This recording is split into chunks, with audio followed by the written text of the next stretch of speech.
Okay, so now we're going to continue on with Chapter 3, which is describing, exploring, and comparing data. In Chapter 3, Section 2, we're going to talk about measures of variation. Some key concepts from 3.2. Variation is the single most important topic in statistics. So this is the single most important section in the textbook. Now, this may be slightly up for debate, but this is what the textbook says. This is a really, really important section in the whole semester. So in this section, 3 important measures of variation/spread are range, standard deviation, and variance. And we'll cover each of these 3. Now, again, a crucial theme within statistics is to think critically. So although these statistics are just numbers, our focus is not on only computing those numbers, but actually developing the ability to interpret and understand these numbers beyond just calculating them.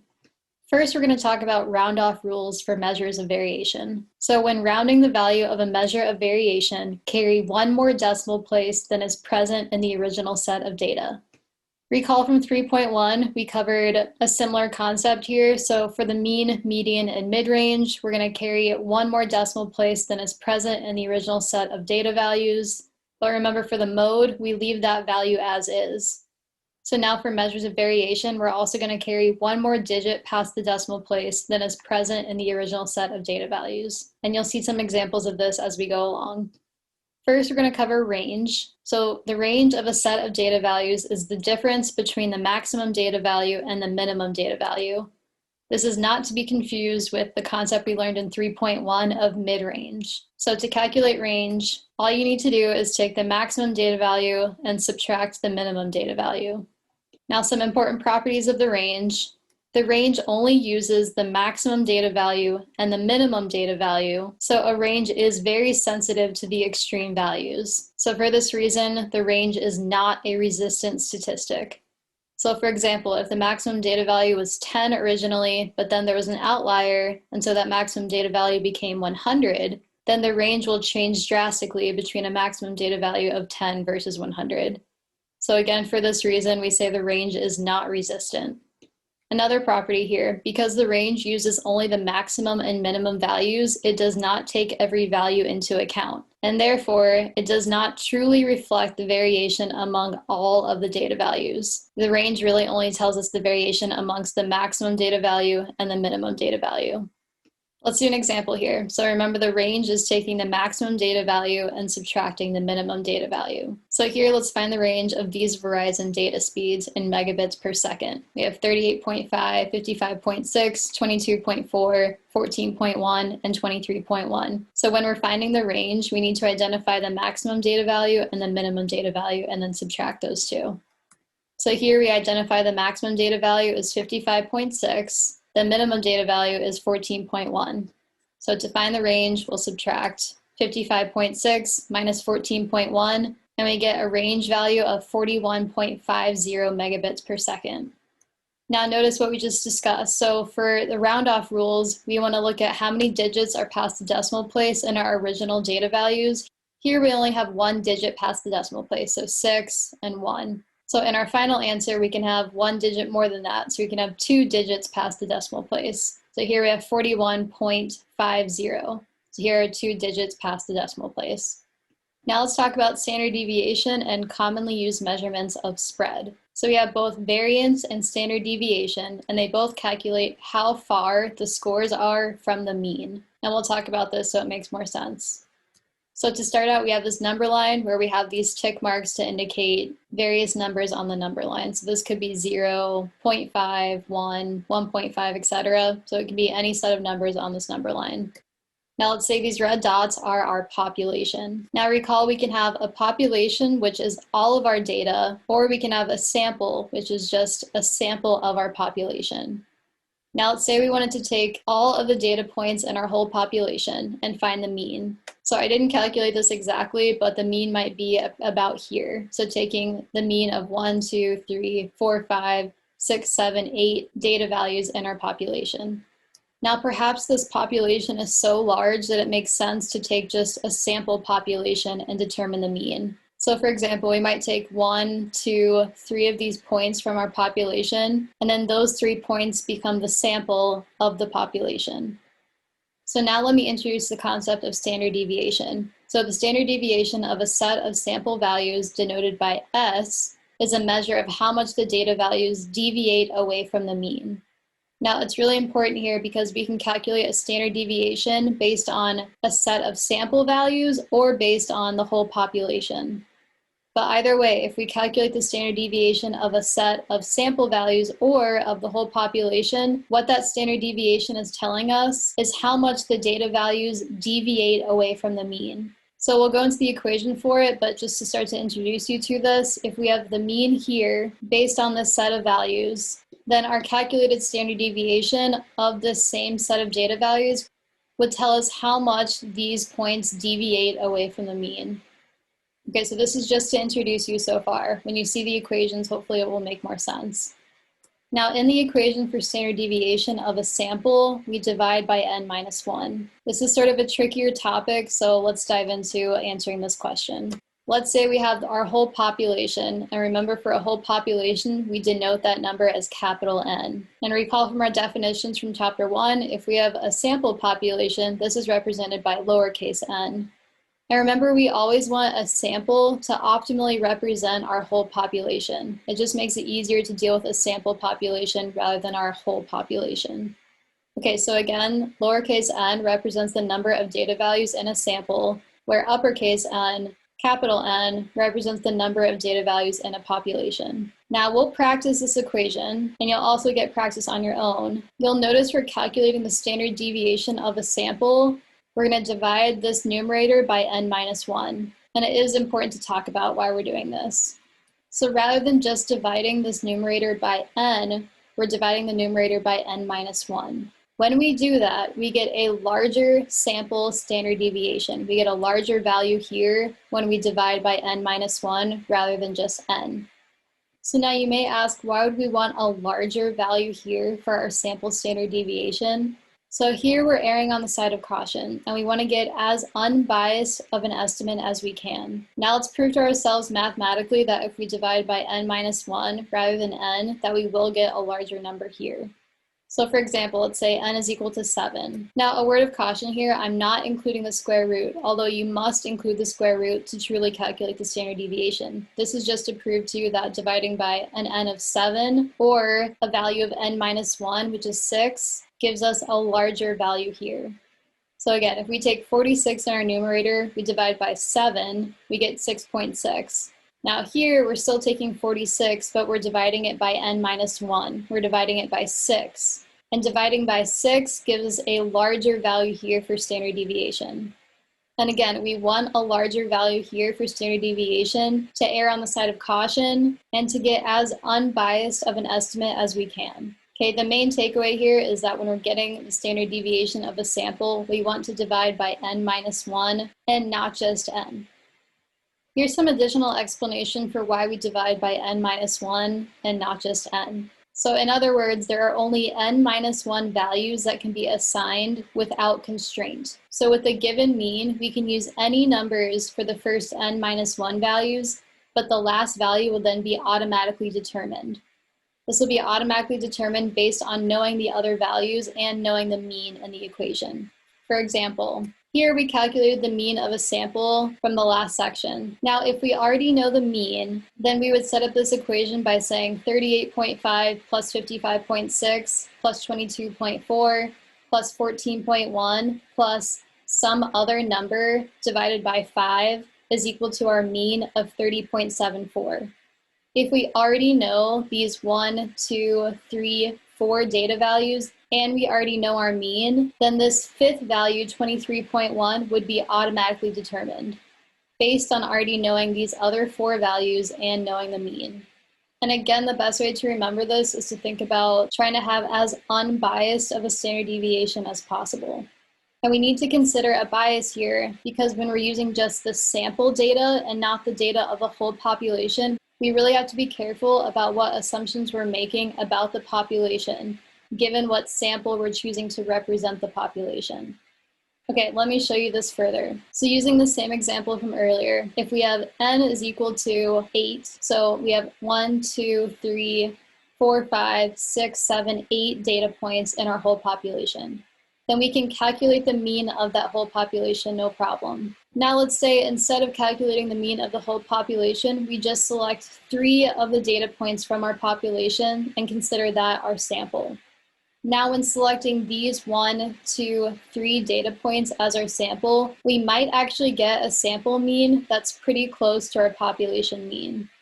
However, there is the off chance that if we were randomly selecting data values from our population, we might have said 1, 2, 3 data points make up our sample. Now, if we calculated the mean based on this sample of 3 data points, it's not going to be very close at all to the true population mean. Okay, so this is what I mean by being really careful about getting data values based on your whole population or just a sample of that population. Okay, and we'll talk more about variance a little bit later in the chapter. To give you a sneak preview, a sample variance or a population variance is just the standard deviation of the sample squared, or just the standard deviation of the population squared. So again, another note on dividing by n minus 1, and now we're talking about variances. Sample variances will tend to center around the value of the population variance, which is what we want. Right? We want the sample to be representative of the population. Rather, if we divided by just n and not n minus 1, then the sample variances tend to underestimate the value of the population variance. And once again, we do want to err on the side of caution. We want to overestimate the variance when we're using a sample to represent the population. We have a better chance of the sample being representative of the population when we use variance rather than standard deviation. And we'll come back to what I just said on the very last slide of this section. And that very last slide of this section is on biased and unbiased estimators.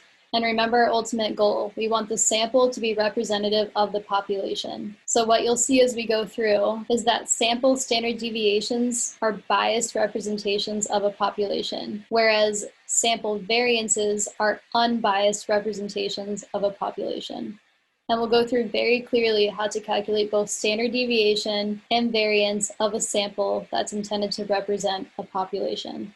Let's first get into some notation that will help us with the calculations. And again, it's important to note the difference between sample versus population and standard deviation versus variance. So whenever you see lowercase s, this is the sample standard deviation. Very similarly, remember variance is just the standard deviation squared, so s squared is the sample variance. And remember the sample is intended to be representative of the population. Now if we're talking in terms of population, the population standard deviation is sigma, lowercase sigma.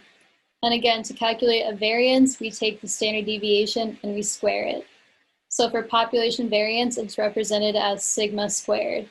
And now just for reference, this is uppercase sigma or summation. Remember we've seen that a few times, where this is lowercase sigma, where lowercase sigma indicates we're talking about a population standard deviation or a population variance. Okay, let's get into some equations now. Okay, so remember the standard deviation of a set of sample values denoted by lowercase s is a measure of how much the data values deviate away from the mean. Now I'm putting all these symbols up that you've seen before just to keep everything straight. So there's 2 different equations for sample standard deviation. This is the first. So here lowercase s or sample standard deviation is equal to the square root of the summation of each individual data point minus x bar, where x bar is the mean of a set of sample values, right? We covered that in 3.1. So it's the summation of x minus x bar squared, and then in the denominator we take n minus 1. Really importantly, n minus 1 is here in the denominator. Now the second equation, this is supposed to be a shortcut, but we'll go through both. So here, lowercase s, or the sample standard deviation, is equal to the square root of n, which is the number of data values, multiplied by the summation of all the individual data values squared, minus the summation of all of the data values, and then you square that whole sum. Then in the denominator we have n, so it's the number of data values multiplied by n minus 1. And now depending on whether you're going to use a calculator for exams, you could get very slight differences in the answer here by using this formula or using your calculator. Okay, so I know these look complex, but let's actually dive into it and we'll see how we can approach this. So now we're going to calculate the standard deviation of this set of data values, and we're going to use the first equation now. So the first thing we want to do when calculating the sample standard deviation is to determine x bar, which is the mean of the set of sample values. Now again, I always encourage you to pause and try to figure this out and then press play. So to do this, x bar is equal to the summation of all of the individual data values, so all of these added together, divided by 5, the total number of data values. So here, x bar is equal to 30.74. So from step 1, we have x bar is equal to 30.74. In step 2, now we take each individual data value x and subtract x bar. Then we square that value, and then we sum this for all the data values in the data set. This is to find our numerator in that first equation. Now let's break this down. I'll show you what this means. And remember, our equation is here, and we're solving for the numerator at this point.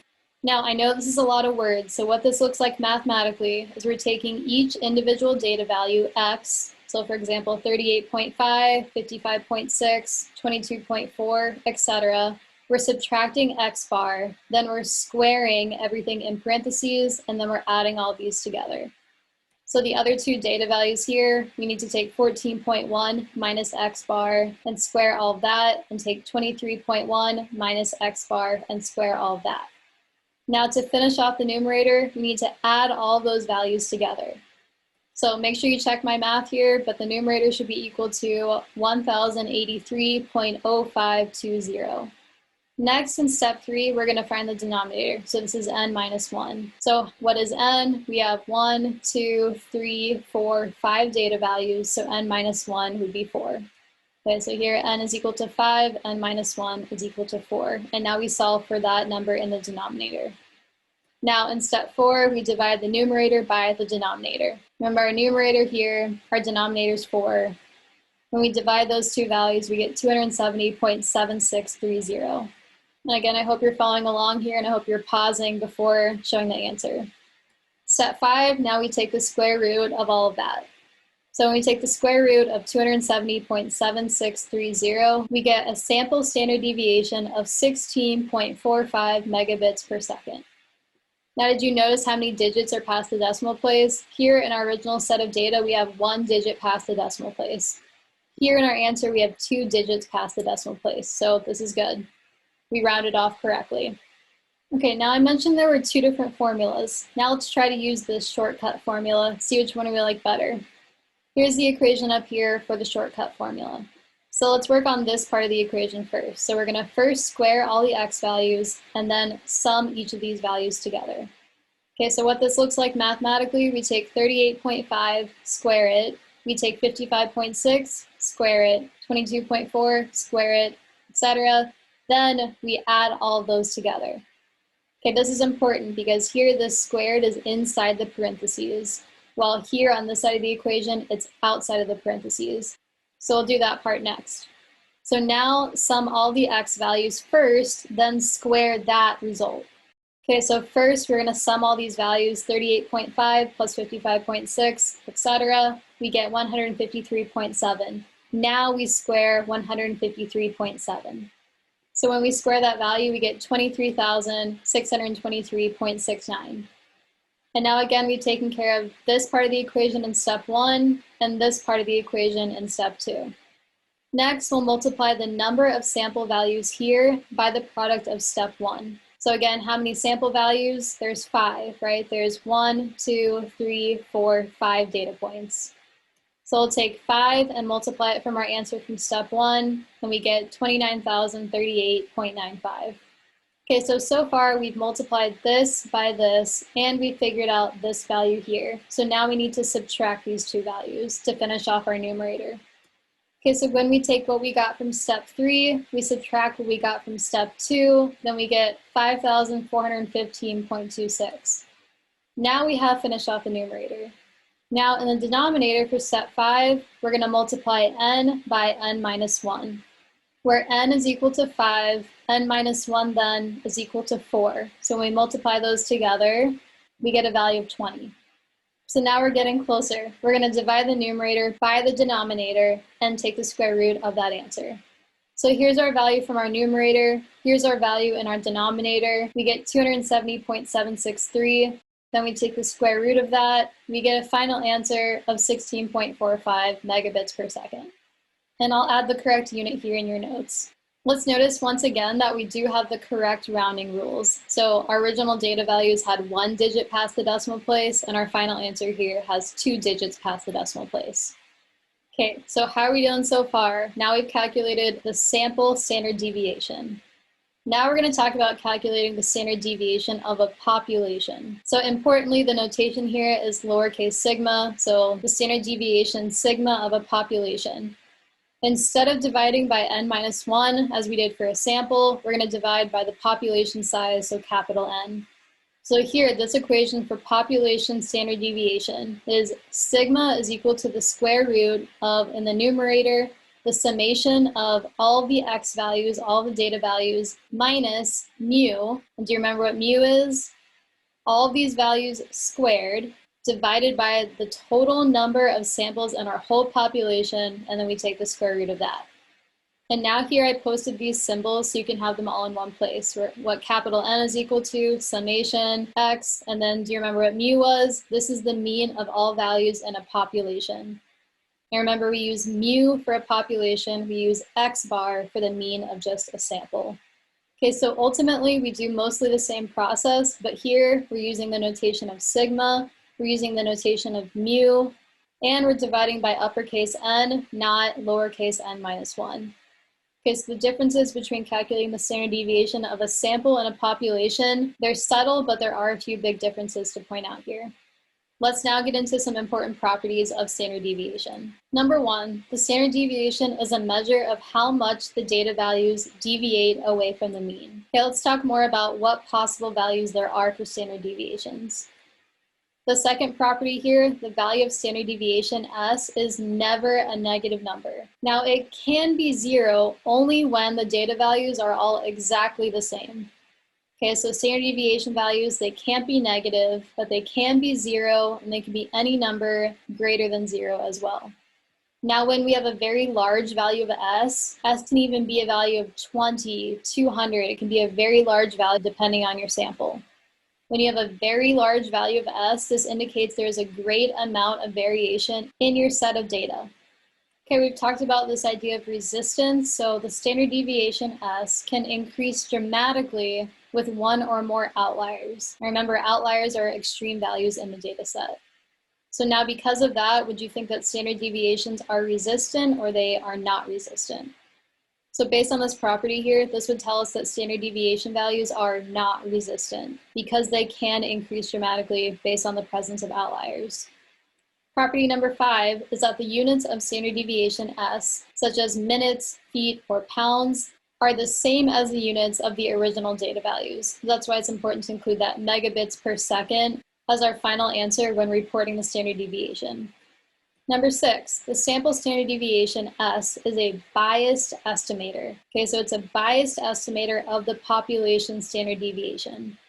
Remember, sample standard deviation is represented by lowercase s, whereas population standard deviation is represented by lowercase sigma. So this means that the values of the sample standard deviation do not truly center around sigma, the standard deviation of a population. Now again, when we take a sample from a population and we calculate the sample standard deviation, that value could be close to us calculating the standard deviation of the whole population and not just from a sample of that population. However, generally the sample standard deviation does not center around the population's standard deviation. And for these reasons, this is why we call the sample standard deviation a biased estimator. Only in very rare scenarios will the sample standard deviation be exactly the same as a population standard deviation. And because these accounts are so rare, we overall, as a whole, call sampled standard deviations biased estimators. Now let's talk about a range rule of thumb for understanding standard deviations and identifying significant values. Now this range rule of thumb is a crude but simple tool for understanding and interpreting standard deviation. The key points here is that a vast majority, so about 95% of your sample values, will actually lie within 2 standard deviations of the mean. Now this is denoted as 2 times the standard deviation. And we find that by just multiplying 2 times the standard deviation that we found for our population. And now recall that when we're dealing with a whole population, the mean of all the values in a population is denoted by mu. Okay, now let's talk about this image here. The first thing I want to point out is that we have our mu value, we have our mean here. So here's our mean of all of our data in that population. Now, if we're going to call some value significantly low, this means that these values are mu minus 2 times the standard deviation or lower. How would we calculate that? Well, we'd have to know mu, then we'd have to know the standard deviation, then we take mu minus 2 times the standard deviation. So if a value falls into this part of this diagram, then it's considered a significantly low value. Now, on the other hand, if we take our mean, which is mu, and we add 2 times the standard deviation for the population, and if a value falls into this part of the diagram, then it's considered a significantly high value. Now, values that fall within this range here, so between mu minus 2 times the standard deviation and between mu plus 2 times the standard deviation, if a value falls in this range, they're considered not significant. And the way you can kind of think about this is if we have our mean, which is mu, and if data values are fairly close to the mean, then they're not significantly low and they're not significantly high. They sort of fall in range with what you'd expect for values within that population. Okay, so now this is an important tool to remember. So to get a rough estimate of the standard deviation from a collection of known sample data, we can use this formula, where S, which is the sample standard deviation, is approximately equal to a range divided by 4. And recall we learned about range at the very beginning of this lecture. So the range of a set of data values is the difference between the maximum data value and the minimum data value. So we take the maximum data value and subtract the minimum data value. And that's our range. So now to approximate S, a sample standard deviation, we could take the range and divide it by 4. Okay, so now this is really handy for a data set, and we'll use this equation in just a few slides. Okay, so now importantly, we've talked about sample standard deviation, we've talked about population standard deviation. Now I mentioned at the very beginning this idea of variance. The way you should think about variance is that variance of a set of values is a measure of variation equal to the square of the standard deviation. Okay, so now there are some subtleties between standard deviation and variance. Ultimately, you want to remember that the variance is the square of the standard deviation. That's how we calculate that mathematically. And another important point for standard deviations versus variances, which again we'll look at on the very last slide, is that variances are unbiased estimators, whereas standard deviations are biased estimators. So now, the variance for just a sample. We still take the notation for standard deviation of a sample, and now we square it. So this is sample variance. It's the square of the standard deviation, or S.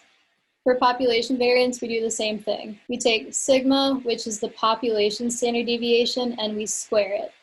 And that's the notation for a population variance, so sigma squared. Now some important properties of variance. So we talked about the units for standard deviation. They're the same as the units of the original data values, whereas the units for variance are the squares of the units in the original data values, which makes sense, right? Because we're squaring the standard deviation. Another property which is similar to standard deviation is that the value of the variance can increase dramatically with the inclusion of outliers. So again, the variance is not resistant.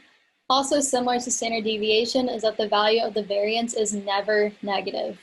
And also similarly, it's only 0 when all of the data values are exactly the same number.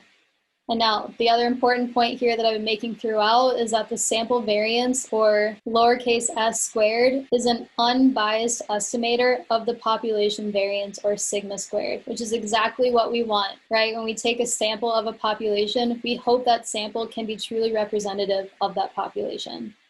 So to decrease the bias, it's recommended that we use variance rather than standard deviation. Now the calculation for variance is somewhat straightforward if we're comfortable calculating standard deviations, right? Because sample variance is s squared. It's the square of the standard deviation for a sample. whereas population variance is sigma squared. It's the square of the population standard deviation, sigma. Now recall we used both sample and shortcut formulas to find the sample standard deviation for this following set of data.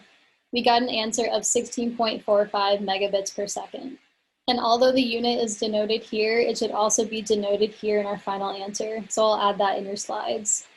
Now, to find the variance, we take the sample standard deviation of 16.45 and we square it. So the variance here is 16.45 squared, which is equal to 270.60. And I left off something important here again. This should be megabits per second squared, right? The variance is that unit squared. And I will add that in the version of your PowerPoint slides, okay? Because it is important to remember our units here for both standard deviation and variance. So an important note, you do want to know how to do all these calculations manually that we've covered so far throughout the whole semester. You also want to know the meaning behind formulas and what the different symbols and notations mean. With that, however, I hope you have Excel downloaded, and I hope you're also starting to practice calculating some of these more complex equations. So the book does a good job by telling you how to set up a standard deviation and variance formula in Excel. So I hope soon enough you'll think of Excel as a very close ally for you in this class. Now in your student handout, you have two different data sets. I want you to practice calculating the standard deviation and the variance for those two data sets. To go even more in depth with it, you could assume one of the data sets is a sample of a population, and you could assume the other one is the population itself. So you could try doing it both ways with both sample equations and population equations. Okay, and if you do that calculation in your student outline, let me know if you want to check your answer, and I can verify that you're correct or not, and I can help you out with those. So I do recommend you practicing those on your own, and I recommend you practicing the calculations manually, so write out everything. And then of course you can use your calculator for squaring and square roots and things like that, but try to write out the full formula, the full calculation that you perform.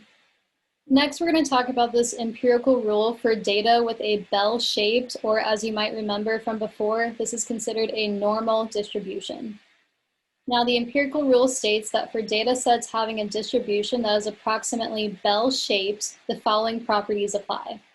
And here's what I mean by bell-shaped, this normal distribution curve. And let me point out these axes. So here on the x-axis, we have x bar, which is the mean of a set of sample data. Now here to the left or to the right, we take x bar and we add or subtract the sample standard deviation, which is lowercase s. So here we've taken x bar, the mean, we've added 1 standard deviation. Here we've taken x bar, the mean, and we've added 2 times that standard deviation. Okay, so we can do that with 1 standard deviation, 2 standard deviations, 3 standard deviations, and we can do that with adding standard deviations and subtracting standard deviations. And that's what we mean by getting this bell curve, this normal distribution. So the first rule here is that about 68% of all values fall within 1 standard deviation of the mean. And remember, the mean is here in the middle. So you may have heard of this concept before. So based on the area under the curve, this area under the curve here between -1 standard deviation and +1 standard deviation, this is approximately equal to 68%. So because of that, we can say that about 68% of all the values in a sample that has a normal distribution, they fall within 1 standard deviation of the mean. Now, similarly, if we have a set of sample data that does follow a normal distribution, that's important there. About 95% of all the values fall within 2 standard deviations of the mean. Okay, so where the area under the curve here ends up being about 95% of that total area. When we go the mean -2 standard deviations or the mean +2 standard deviations. The third property here, about 99.7% of all values fall within 3 standard deviations of the mean, again, when we're dealing with data that follows a normal distribution. So that means that the area under the curve, when we go the mean -3 standard deviations to the mean plus standard deviations, the area under the curve is about 99.7% of this total amount of area. So to reach 100%, we need what? 0.3 left. So this area under the curve here that's not accounted for in ±3 standard deviations is calculated to 0.26% technically, but that's really approximately 0.3% left over. Now let's do an example with this, okay? So here we're told that IQ scores have a bell-shaped distribution. That's an important part of this question. They have a mean of 100 and a standard deviation of 15. What percentage of IQ scores are between 70 and 130? Now, although the question told us the mean and the standard deviation, let's actually calculate those on our own and make sure we know how to do it. So step one here is to calculate the mean of the IQ scores. Now here we have a lower limit of 70 and an upper limit of 130. So to calculate the mean here, we take 70 plus 130 and divide that by 2. So the mean, which is a measure of center, right, from 3.1, the mean here for 70 and 130 is 100. Okay, so that does check off based on what the question told us. Now let's figure out standard deviation. So this is a unique one, and I told you we'd do an example of this so you could practice this useful estimate for getting standard deviation. So next we need to calculate the standard deviation, lowercase s, using the rule of thumb for estimating a value of the standard deviation. Now to remind you of that equation, it's lowercase s, the sample standard deviation, is approximately equal to the range divided by 4, where our calculation for the range is the maximum data value minus the minimum data value. And the only reason we're using this equation for calculating standard deviation is because we have a range of IQ values. We don't have the individual data values to use for that full calculation of standard deviation. So here we're just getting an approximation, which we can do when we have a range of values like this. But if we do have access to that full set of data, then we should use the full standard deviation formulas that we saw earlier on in this lecture. We should not use this approximation. Here we're going to, again, because we have a range of values and we don't have access to all of the individual data values. So first, to calculate the range, we'll take 130 minus 70, we get 60. To estimate the standard deviation now, we take that range value divided by 4. So S is approximately equal to 60 divided by 4, which is 15, which does check off from what the question told us. Okay, so even though the question did tell us both the mean and standard deviation, it's important to be able to do that on your own as well. Next, the key is to recognize that 70 and 130 are exactly 2 standard deviations away from the mean of 100. Okay, so to recognize this, standard deviation is equal to 15. 2 standard deviations away would be 2 times S, which is 2 times 15, which is equal to 30. So both 70 and 130 are exactly 2 standard deviations away from our mean.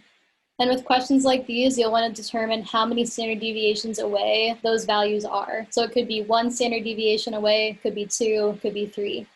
In this case, both 70 and 130 are exactly 2 standard deviations away from the mean of 100.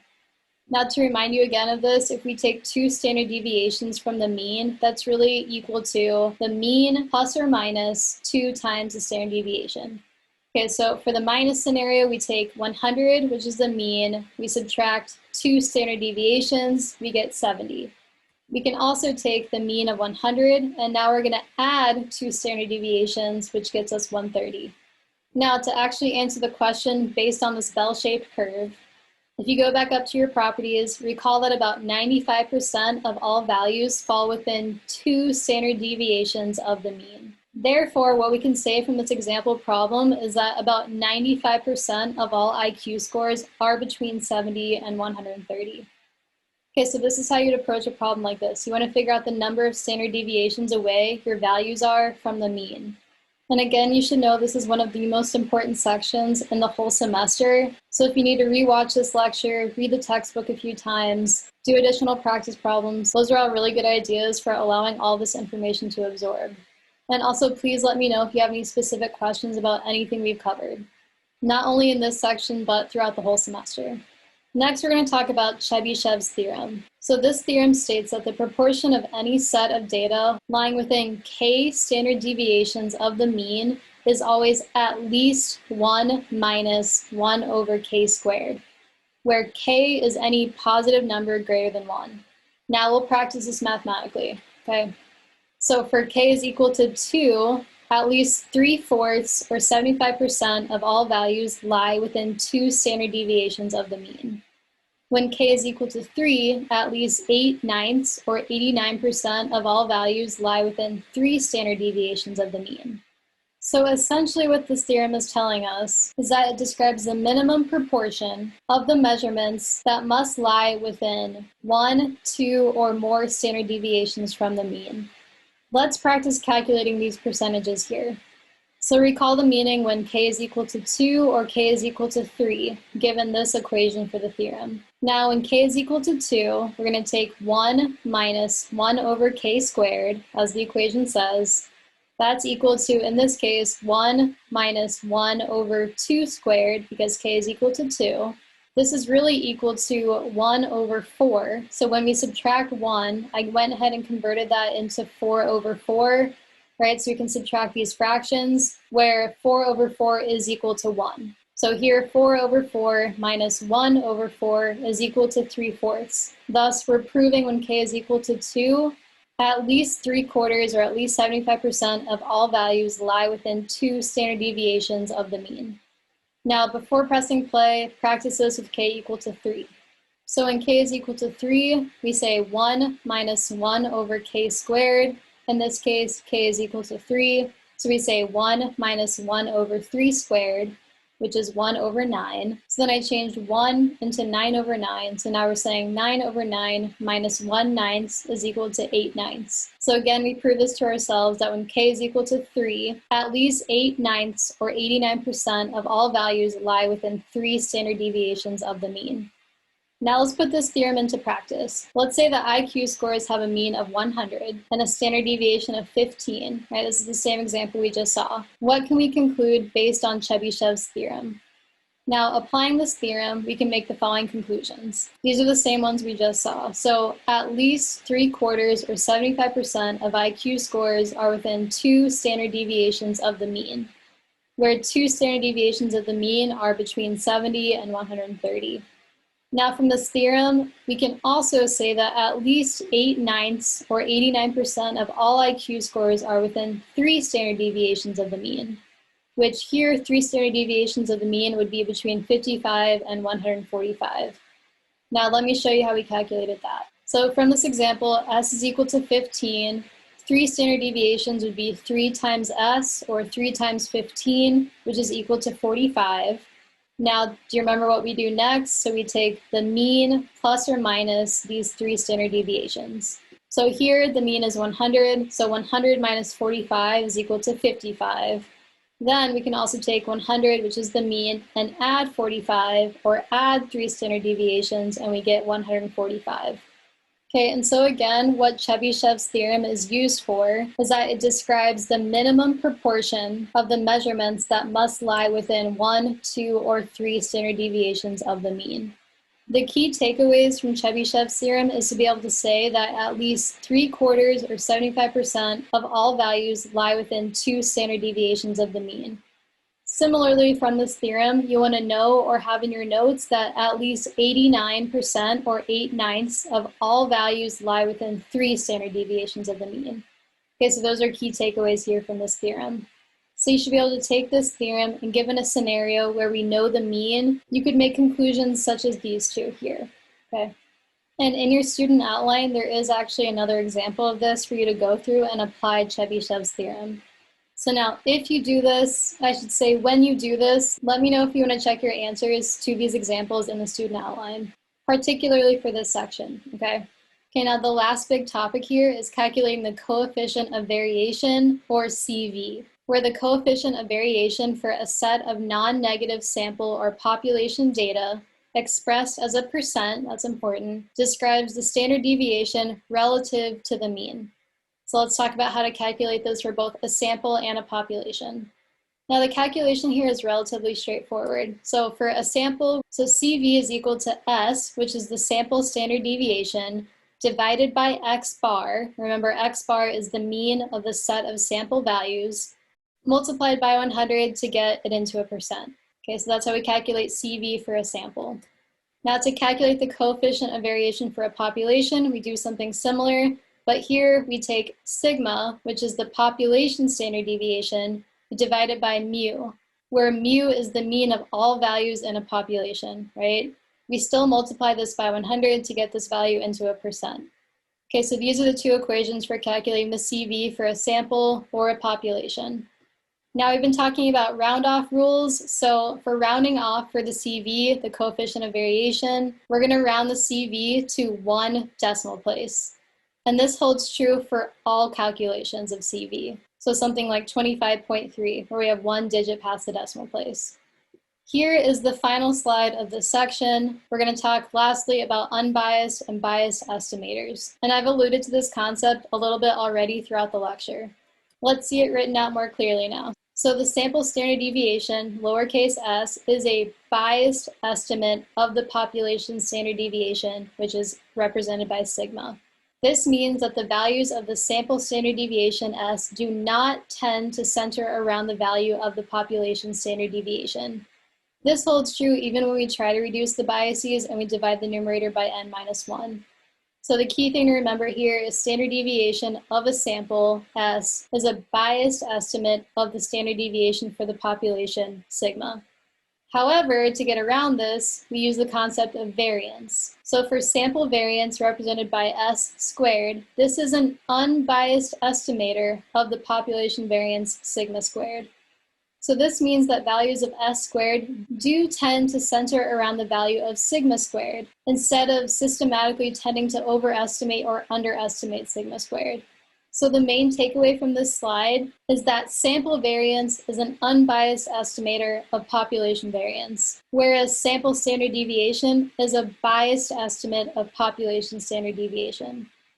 What this also means is when we can, we should report the sample variance rather than a sample standard deviation, because the sample variance is an unbiased estimator. Okay, now I want you to congratulate yourself because you did just make it through one of the most important sections of our whole semester. If you need to watch this a few times, read the textbook, come to office hours and chat about any concepts, please do so. I'm here to help. And I hope you're all doing well, and I'll talk to you all soon for Chapter 3, Section 3.